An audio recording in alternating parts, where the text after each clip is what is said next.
Hello, my LGBT cuties, and welcome back to another episode of A Jaded Gay. I'm Rob Lovelace, and today I want to talk about something that comes up a lot when we think about building healthy relationships: interpersonal vulnerability. Now, we all know that vulnerability matters. After all, it's the foundation of emotional intimacy. It's what allows someone to actually know us, our thoughts, feelings, fears, and hopes. But if you look at the dictionary definition, vulnerability is the capability of being emotionally or physically wounded. So it's no wonder so many of us avoid it. After all, opening up means giving someone the ability to hurt us, even if we hope they won't. And that fear isn't unique to any one group, but for gay men, it's especially complicated. From a young age, a lot of us learn that parts of who we are aren't appropriate. We learn that boys aren't supposed to be emotional, that our natural expression is too much, and that letting people see the real us puts us at risk. So even before we're thinking about dating, we're already learning to hide and to minimize our authentic selves.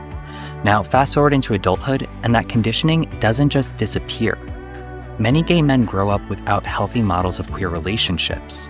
We see our straight friends pairing off while we're navigating identity, coming out, and sometimes even family or social rejection.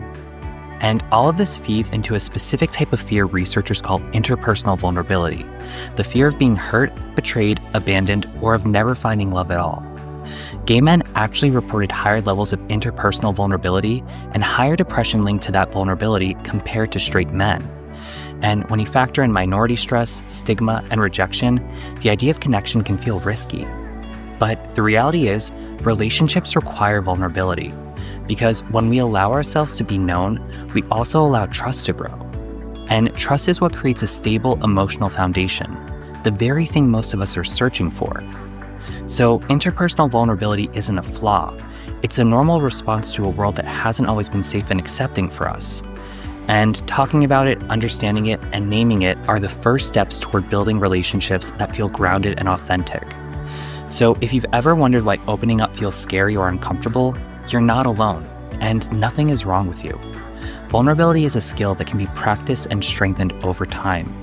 And practicing vulnerability doesn't mean oversharing or spilling your whole life story on a first date, but it can be as simple as telling someone how you honestly feel, asking for support instead of pretending you're fine, or letting someone see a part of you that you usually keep guarded.